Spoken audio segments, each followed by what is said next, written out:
The fastest way to a man's heart and mind is through his spirit. I should know. I'm addicted to about the proof. Um, yeah, that joke totally did not fucking land right. Anyways, with that being said, I could probably make this video about a million and one things that are more pertinent and more important, but instead I'm going to make it about this. And I guess maybe I'm a glutton for punishment. No, I'm a glutton for spirits. But getting on with this program, I do believe,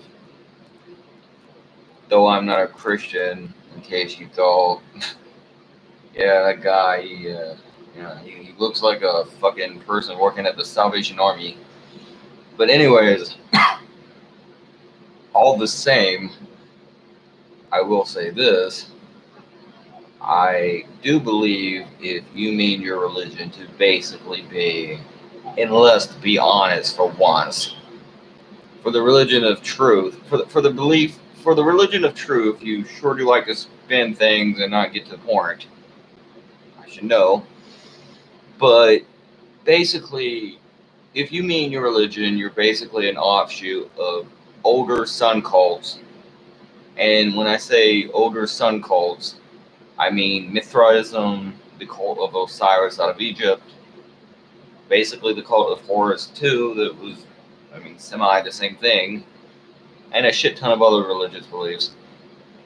Then in the actual teachings of Jesus Christ, that is to say, do good unto others if you would have them do unto you, love thy neighbor if you would have them love yourself, give to the poor,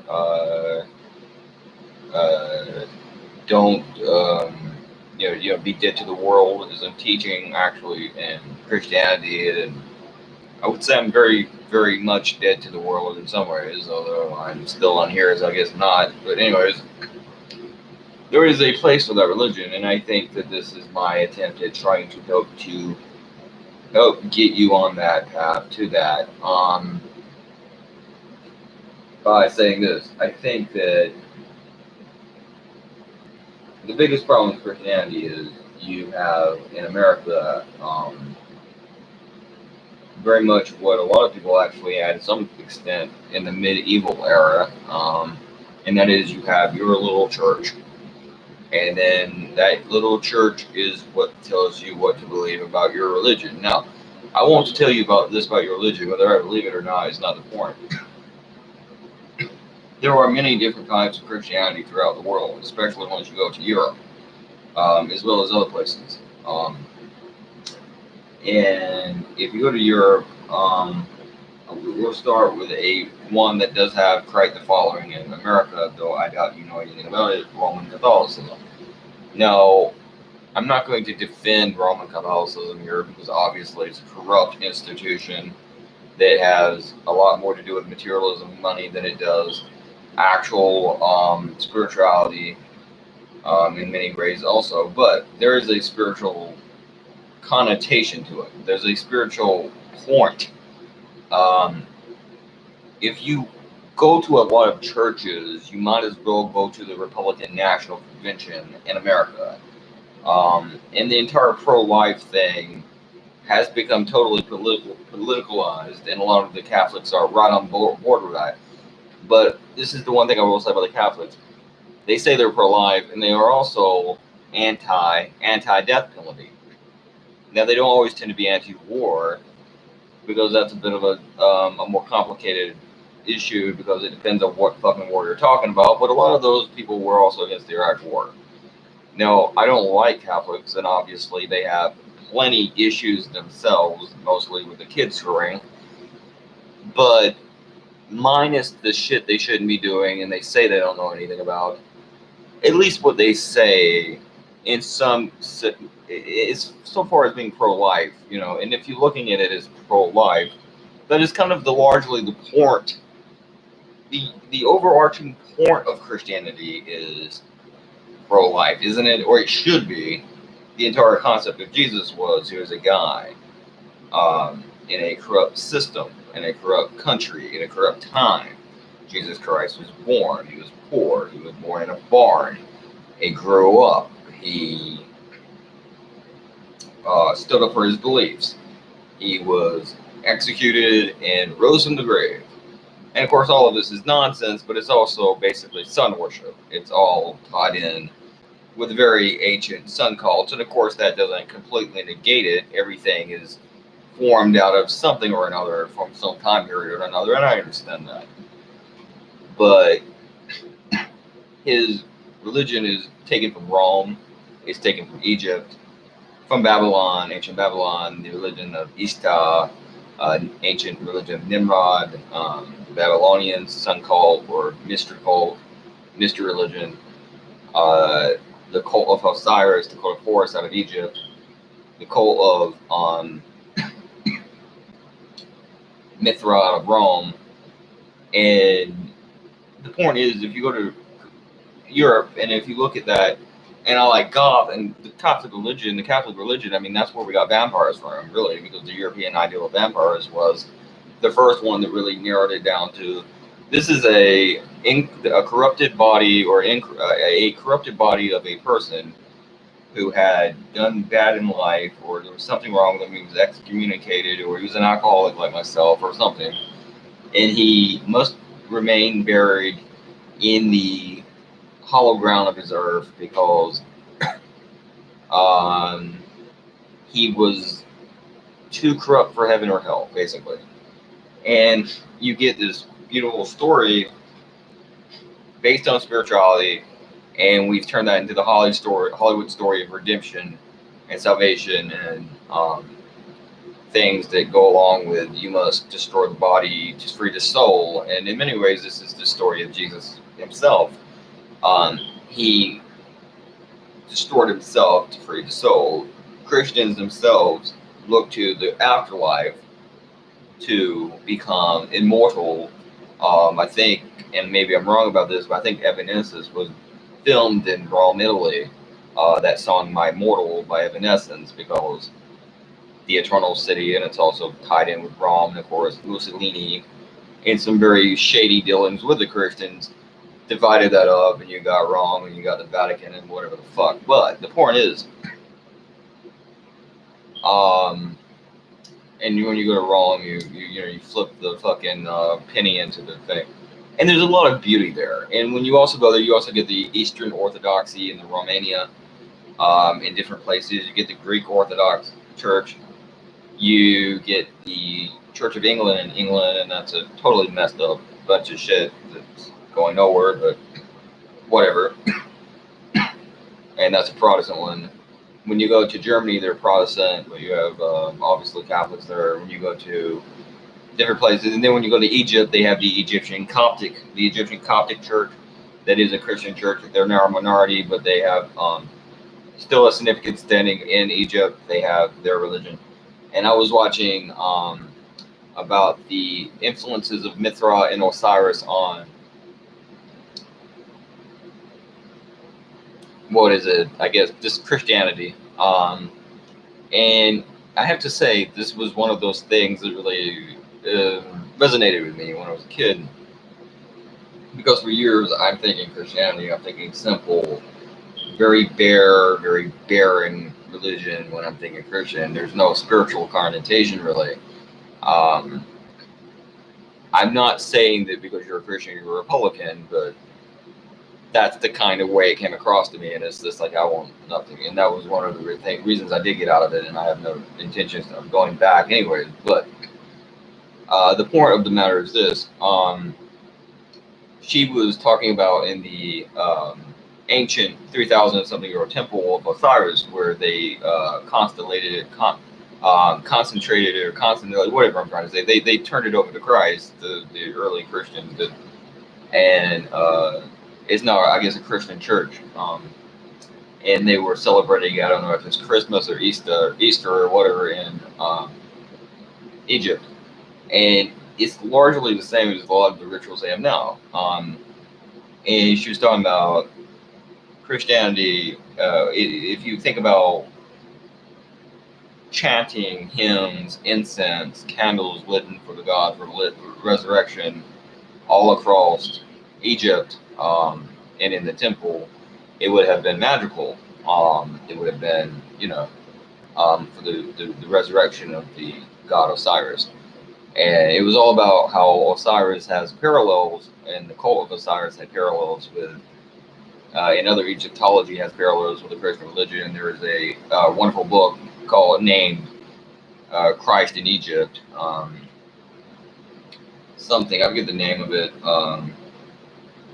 but basically just Egyptian parallels with Christianity, and his Christ in Egypt or something to that effect. I forget the name of it. And of course, Zeitgeist, and I'm sure you saw that. And the esoteric agenda, the early part of the esoteric agenda, goes into detail about the early influences of Christianity. And I know about this. I learned about this like 13 years ago, that Christianity is basically, and I'm sure a lot of other people did, including some of these same assholes that are saying they're Christian now and they probably don't even believe in it. But the point is, it all goes back to Egypt, Rome, these older places in the world, and the beliefs that they had.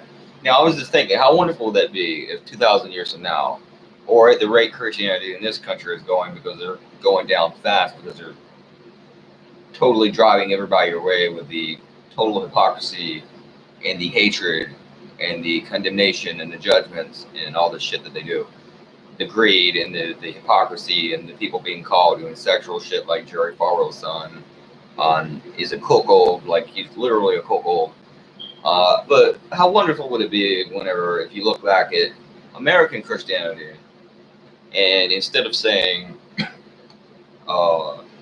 let's say we said it was wonderful because on Christmas and Easter, when Jesus was born or resurrected, there was chanting and candles lit all over America, and in homes and in churches, and they were chanting and hymns in ancient stuff being said, and they were speaking in Latin or Hebrew or whatever the fuck language you want to use. It doesn't matter. And it was all about people chanting and singing and hymning for their God's resurrection, and it was spiritual, and there was a spiritual into that, and it was a sun worship cult, because you are, but it was about that, as opposed to what people will probably be saying about Christianity right now, probably not even 100 years from now, when they will be saying, yeah, there were this group of people that got a lot of power in America, and they were all about, we hate the gay people, and we hate transgender people, and a lot of them were total hypocrites, and you had these fat dudes who scam people out of money, and they would say whatever the fuck you wanted them to say, basically need a check, and they would pretend to help people, and they didn't, and it was a big fucking joke, and they were like idiots. And I don't even know why I tell you that, but I just was thinking, how wonderful would it be, like, if you actually turned that into something spiritual. And to the Christians in Europe, if you go to Europe, European countries, in Latin America, I'm sure, and a lot of countries all over the world, just like I said, Egypt, Christians there still have some level of spirituality, or a spiritual concept of what they're doing. And that goes beyond just helping the poor and the sick. But there's a point, this substantiation, transcension of life, transcending death, living forever, immortality, some concept of light versus darkness, ancient duality. I'm decidedly non-dualistic. That's just my personal spiritual sense. But hey, at least it's spiritual. How wonderful would that be? Just like in Romania, if you go to Romania, we say that it's Nosferatu, the living, and Nosferatu actually is a Romanian word, or it's a word I so use. It supposedly is an old German word for vampire, but they used it in Romania because I saw it in a documentary. But the point is, maybe you would like to disagree. I'm not an expert on these fucking languages, so maybe I'm wrong. But the point is, it's like it's about it's like the dead has become corrupted by the spirits. The spirits have corrupted the dead, these demons. So we must vanquish them and we bring the priests and the garlic and the crosses and all the shit that they do. It's like that versus a giant fucking Republican rally about why we hate the gays. I mean, that's really what Christianity is, isn't it? That's all you are now. Every other religion is wrong. The Muslims are extreme, and some of them are, but your entire point is we need to be more extreme and be worse than they are. Isn't that really what you're saying? The gays are bad. The transgender people are bad. You have to keep them out of the bathroom. They can't take a piss because your daughter might be in there. And the stupid southern accent and the big fat dude and the stupid fucking suit and all that other dumb shit you do in your Confederate flags and all that other jack off bullshit instead of any damn thing to do with Jesus because you don't give a fuck about Jesus. And I will say this, The Passion of the Christ is a Christian movie by Mel Gibson. Mel Gibson is decidedly very conservative kind of Republican guy, but I will say this about it. If you watch that movie, regardless of what you believe, for all intents and purposes, it's about a guy who believed in what he believed enough, he was willing to die, and in the concept and theory of that religion, he rises from the dead because he believed strongly enough in what he believed, and he overcame death.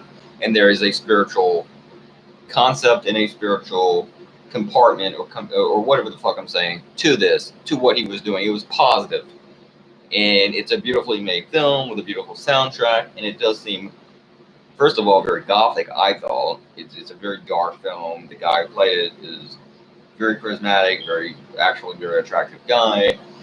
The way you made it had very beautiful cinematography or whatever, very well-made film.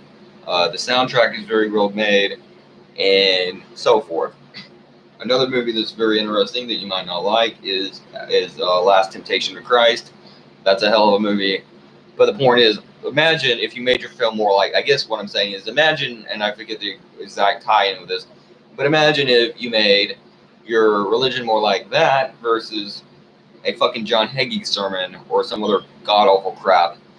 Wouldn't you be a lot better off, and wouldn't you much rather 1,000 years from now, when your religion has gone the way of the Zoroastrians, the Mithrans, the cult of Osiris, the cult of Horus, and a lot of other religions, when people are looking back at your religion in the United States right now, and we say about you in America to some extent, or to a lesser extent, yeah, that was what they were about. They were about spirituality and people wondering about life after death and what happens to you after death and the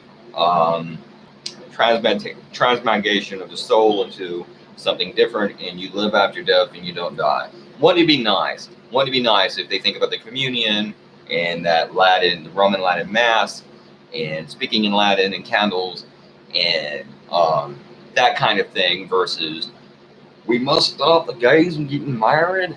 They're going to destroy the earth through their fucking I'm saying I do.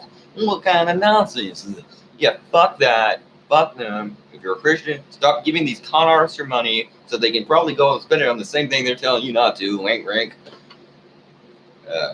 Come out of the closet already there, Pastor Bob, or know what you're ready to do. Anyways, yeah, fuck that. If you want to be a Christian, be a Christian. How about that? P666.